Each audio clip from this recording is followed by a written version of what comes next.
Bienvenidos sean todos ustedes, amables amigos, a su programa Acontecer Agropecuario.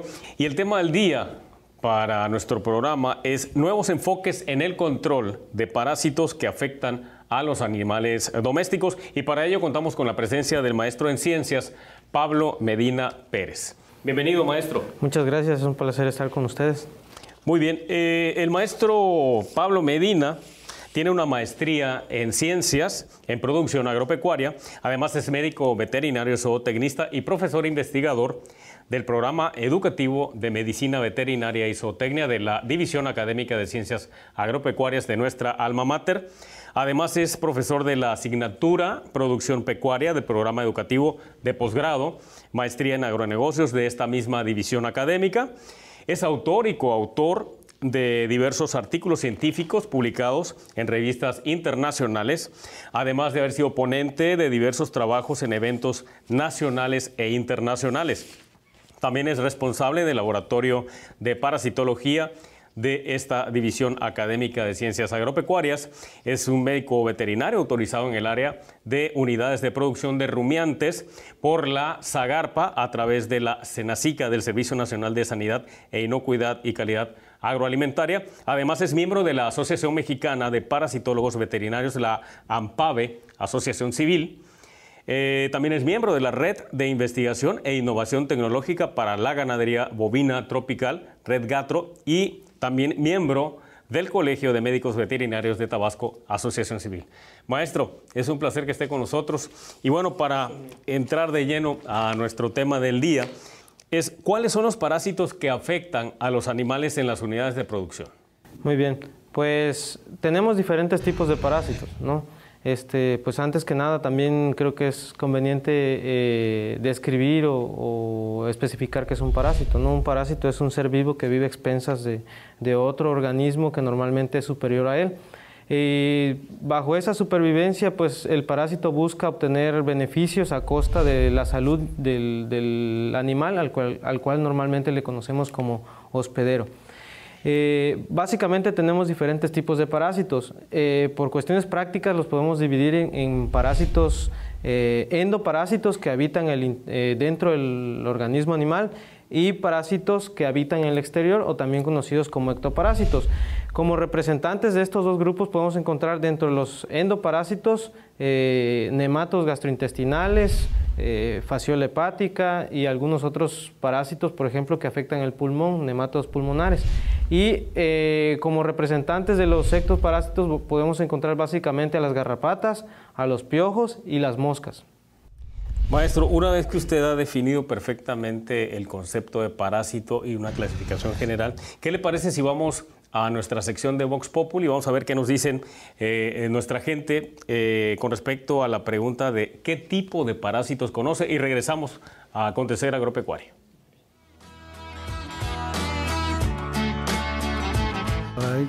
Hay infinidades, lo más conocido como la lombriz. Los que producen diarrea. La garrapata. Ese es blanco, es bicho. Parásitos de estreptococos. Bueno, yo conozco en cuanto al ganado, a los becerros, el que le arrena el ombligo es un gusanito blanco que le perfora la parte de aquí del ombligo. Hay que calearlo, echarle algún medicamento, ese es el que yo conozco. Y hay otro tipo de parásitos que se le van al hígado, que es el que los pone seco. Amibas. Y también a veces hay unos parásitos larguitos, no sé cómo se llamarán eso, ¿verdad? Regresamos a su programa Acontecer Agropecuario y ya vimos lo que la ciudadanía nos ha respondido con respecto a qué tipo de parásitos conoce, maestro. Y de manera general, pues mencionaron ectoparásitos y endoparásitos, ¿no? De repente mencionaban garrapata, las amibas, etcétera. Pero, maestro, específicamente en Tabasco, ¿cuáles son los parásitos más frecuentes? Muy bien, antes que nada, pues Tabasco es un estado que cuenta con características climáticas que favorecen la prevalencia de los parásitos. Sin duda, uno de los principales agentes parásitos que mayor pérdidas económicas y comprometen la salud de los animales son en la actualidad la garrapata. Sin embargo, como pudimos ver en las entrevistas, también es común que se presenten cierto tipo de parasitismo por fasciola hepática que, como ya se mencionó, afecta al hígado, ¿no? Dentro del estado de Tabasco, los parásitos más comunes yo creo que en la actualidad son las garrapatas, fasciola hepática y nematos gastrointestinales, ¿no? Que, como se mencionó también anteriormente, pueden afectar el pulmón y cualquier órgano del tracto gastrointestinal. Esos son los más frecuentes en nuestro estado de Tabasco. Y ahora bien, maestro, ¿cómo saber si nuestros animales o los animales que están en las unidades productivas se encuentran parasitados? ¿Cuáles serían los síntomas? Eso es muy importante. Muchas veces el productor o el ganadero identifica que sus animales están muy delgados, que presentan diarrea o incluso en algunos casos que se empiezan a morir, ¿no? Entonces ese es un diagnóstico que suele ser subjetivo, es decir, el productor atribuye a la enfermedad o los signos clínicos que ven los animales a la posible presencia de parásitos. Sin embargo, el diagnóstico tiene que ser confirmado a través de pruebas de laboratorio, ¿sí? En la actualidad tenemos que contar con la certeza de que los animales están parasitados, ¿sí? Porque no solamente encontramos enfermedades causadas por parásitos, sino también por otros organismos patógenos. Entonces, además de que vamos a confirmar si el animal realmente está parasitado, también es muy importante que a través del laboratorio podamos definir cuál es el parásito que tienen nuestros animales para entonces generar una estrategia de control específica para este parásito. Maestro, en cuanto a cómo saber si los animales están parasitados, cómo identificar esos síntomas, ¿usted considera que los productores de los diferentes sistemas producto o cadenas productivas de nuestra entidad de Tabasco tienen de manera general esta capacidad para identificarlo? Pues como se mencionó, ellos a través de los signos clínicos pueden detectar que es necesario realizar el diagnóstico. Sin embargo, quienes deben de realizar y establecer un diagnóstico es exclusivamente el médico veterinario, porque él es el que está capacitado y facultado para poder tomar una muestra, para poder mandarla a remitir al laboratorio y directamente establecer un diagnóstico. Maestro, la interrupción, disculpe usted. Vamos a ir a unos promocionales y volvemos a Acontecer Agropecuario.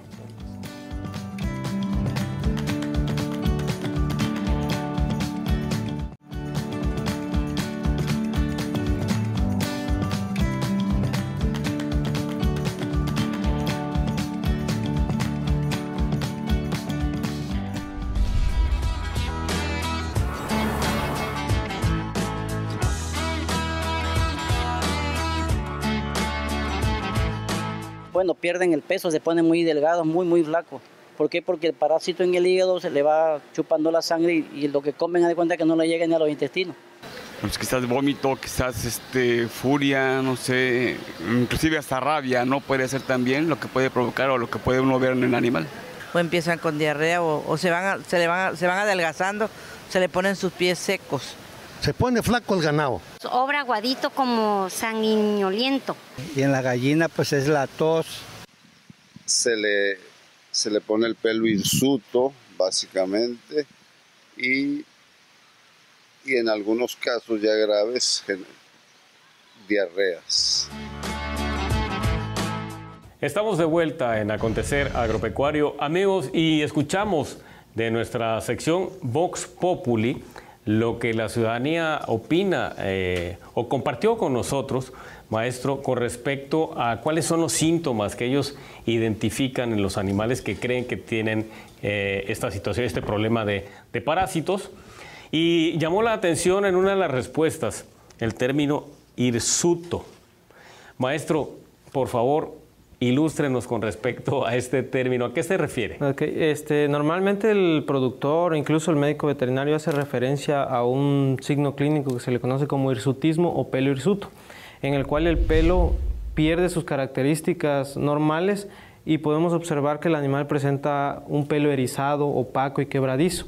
Entonces eso se da porque los nutrientes que debería estar aprovechando el animal para poder tener unas características adecuadas del pelo, se los está ganando el parásito, ¿no? El parásito está compitiendo por los nutrientes que el animal le deberían servir para tener una buena característica del pelo, ¿no? Entonces el término hirsutismo hace referencia a un mal aspecto del pelo. De su pelo, del pelaje. Muy bien, maestro, muchas gracias por aclararnos esto.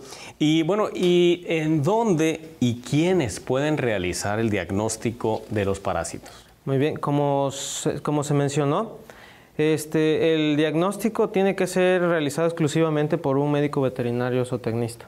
Sí, porque él es el que está facultado y tiene el conocimiento para poder seleccionar en qué momento tomar la muestra adecuada, a dónde enviarla y cuál es el procedimiento laboratorio que se requiere para hacer un diagnóstico preciso, ¿sí?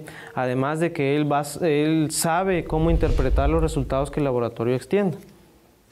Muy bien, maestro. Nos gustaría que nos platicara cuál es el impacto de los parásitos en nuestros sistemas productivos. Muy bien, pues sin duda, el principal impacto que tienen los parásitos sobre los animales es sobre la salud. A medida que un parásito está afectando a un animal, pues se va a ver deteriorada la salud del animal, ¿no? Aunado a eso, también muchos animales, al ser productivos, también están disminuyendo su capacidad productiva, es decir, dejan de producir leche, dejan de producir carne, tienen poca ganancia de peso, están siempre delgados, ¿sí? Y, por ejemplo, se menciona que en las garrapatas, para que lleguen hasta el estado adulto, o lo que se conoce como una hembra teleógena, que es la fase final, la que va a producir huevos, tuvo que haber consumido por lo menos 0.5 mililitros de sangre al día, ¿no? Entonces, si eso lo multiplicamos por el número de garrapatas que tenga un bovino, pues las pérdidas económicas van a ser bastante significativas, ¿no? Solo por mencionar el ejemplo de la garrapata. Asimismo, en la actualidad, ya otra forma de cómo vemos el impacto de los parásitos es sobre el bienestar animal. Ya en nuestra actualidad no es posible que como productor, como técnico o médico veterinario podamos estar viendo animales que estén llenos de garrapatas, súper infestados por garrapatas y no hagamos nada, ¿no? Entonces el impacto básicamente sería en la salud del animal, en la productividad y a la vez un impacto económico y también sobre el bienestar animal. Muy bien, maestro. ¿Y cuál es el método o los métodos de control con respecto a los parásitos en los animales domésticos? Platíquenos, por favor, al respecto. Pues actualmente la principal estrategia de control es el uso de fármacos con naturaleza antiparasitaria, ¿sí? Los cuales en nuestro país más o menos de 1960 se están utilizando y ha sido una estrategia que ha funcionado muy bien. El productor decide ir a cualquier tienda agropecuaria, comprar un producto y administrarlo a los animales, ¿no? Entonces, básicamente esa es la estrategia de control, aunque podemos encontrar otras formas de cómo controlar a los parásitos. Maestro, y en este sentido, ¿quién debería de realizar este tratamiento antiparasitario? Al igual que el diagnóstico, el tratamiento debe ser dirigido y debe ser realizado por un médico veterinario, ¿sí? Porque el médico veterinario, en base al diagnóstico que anteriormente platicábamos, él debe de saber cuál es el mejor tratamiento que debe elegir para el tipo de parásito que fue diagnosticado en la unidad de producción. ¿Sí? Entonces él, además de elegir el tratamiento adecuado, sabrá cuáles son las estrategias a considerar para prevenir y tal vez para darse un seguimiento de control de los parásitos que afecten a cada unidad de producción, que eso también es muy importante mencionar. Cada unidad de producción tiene parásitos diferentes e incluso en los animales de una misma unidad de producción podemos encontrar parásitos muy diferentes. Maestro, las dos preguntas anteriores estaban relacionadas con los diferentes métodos de control y quiénes los aplican, estos tratamientos. En relación con ello, es bien sabido que en los últimos años se está presentando un problema con respecto a la resistencia que genera el mal uso de estos métodos e incluso las sustancias que se utilizan para el control parasitario o antiparasitario. ¿Nos podría explicar, por favor, qué es la resistencia a los antiparasitarios? Muy bien. Pues la resistencia es un fenómeno natural de los parásitos, con los cuales estos organismos tienen la capacidad de resistir o tolerar una dosis de un fármaco que normalmente debería causarle la muerte o por lo menos la inhibición del desarrollo. Entonces, los parásitos, a medida que se van encontrando con sustancias que los matan o que los agreden, van desarrollando mecanismos biológicos con los cuales, después de un tiempo y después de varias generaciones, de estos parásitos resisten el tratamiento, ¿no? En la actualidad ya tenemos múltiples reportes de resistencia a los antiparasitarios en prácticamente todo el mundo. Y las regiones que más están sufriendo esta problemática son precisamente las regiones tropicales, en las cuales el estado de Tabasco pues está incluido. Maestro, ¿y qué le parece si antes de seguir charlando me acompaña a unos promocionales y regresamos a esta interesante charla con el maestro en ciencias Pablo Medina Pérez? Adelante, por favor.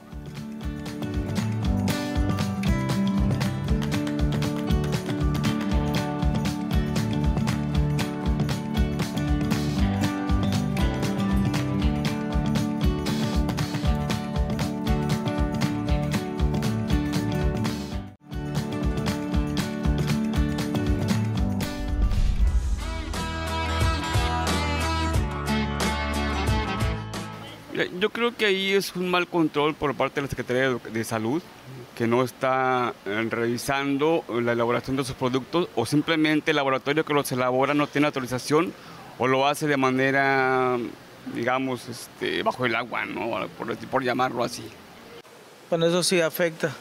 Eso nos afectaría nuestra salud, tanto a pequeños como a grandes. No, es malo, claro que es malo, es malo. De hecho, tenemos muchos problemas en los niños, porque la mala alimentación que llevamos, incluyendo nada más la carne de res, la carne de cerdo. Se debería trabajar en el diseño genético de los animales para que no requieran el uso de desparasitantes. Amigos, estamos de vuelta con ustedes en Acontecer Agropecuario y esta última pregunta que se realizó a la ciudadanía es muy importante, dado que se ha encontrado que hay algunos fármacos antiparasitarios, maestro, de los cuales, o con respecto a los cuales se ha descubierto que son ineficaces o que deterioran el medio ambiente o que generan algunos residuos en los productos que se obtienen de estas unidades de producción o de estos animales en producción, como la leche y la carne, por ejemplo. Y en las diversas respuestas, entre otras cosas, mencionaron el control legal. Mencionaron que consideran que hay que hacer todavía un trabajo fuerte en cuanto a control legal, lo que le toca en la parte de normatividad a las dependencias del Estado mexicano. Y por otra parte mencionaron también mejoramiento genético, es decir, buscar que los animales requieran cada vez menos el uso de estos antiparasitarios. Maestro, ¿cuál es su opinión al respecto? Muy bien, pues sí, sin duda tenemos un serio problema en el uso desmedido e incontrolado de los fármacos antiparasitarios. Ahorita en nuestro país, cualquier persona, sin importar su profesión o su actividad, puede hacer la compra y el uso de un fármaco antiparasitario. Y pues dada esa situación es que en la actualidad podemos encontrar muchos casos de resistencia a los antiparasitarios, ¿no? Porque muchas veces no se utilizan de la forma como deberían de usarse, ¿no? Además, como bien menciona, maestro, no solamente es el fenómeno de resistencia lo que nos preocupa, ¿no? Además, nos hemos dado cuenta en la actualidad que muchos de estos productos, al ser eliminados ya sea por la orina o por las heces, van a tener contacto con organismos que son benéficos para el ecosistema, básicamente para la pradera, ¿no? Tal es el caso de algunos fármacos que se almacenan en tejido adiposo y que después se van eliminando a lo largo de más de 60 días en heces, y que cuando tienen contacto con escarabajos coprófagos pues los matan. Entonces van deteriorando también el medio ambiente. Y lo que últimamente ha llamado más la atención y ha aumentado la preocupación de este fenómeno es que precisamente muchos de estos fármacos van a estar almacenados tanto en tejido adiposo, músculo y otros tejidos. Y finalmente, si no se respeta el periodo de retiro de estos fármacos y la carne o la leche llega a consumo humano, pues esos residuos que encontramos en carne y en leche pues van a generar algún efecto en nuestro organismo, ¿no? Básicamente existen investigaciones que revelan que estos residuos están provocando que los parásitos del ser humano adquieran resistencia a los fármacos antiparasitarios, ¿no? Y además de otros efectos que puedan tener sobre la salud y el bienestar humano, ¿no? Y maestro, ¿cuáles son las implicaciones tras la presencia de resistencia a los antiparasitarios en nuestras unidades de producción. Una vez que se detecta, ¿cuáles son estas implicaciones? Pues primeramente que nos quedamos sin una estrategia de control. Una vez que el fenómeno de resistencia se estableció, ya no vamos a tener o se ve limitada las herramientas de control que tenemos en contra de los parásitos. Por lo tanto, los animales siguen manifestando signos clínicos, se siguen enfermando y se siguen muriendo, ¿no? Y con lo cual también se genera el impacto, un impacto económico bastante importante por las deficiencias productivas de cada sistema de producción.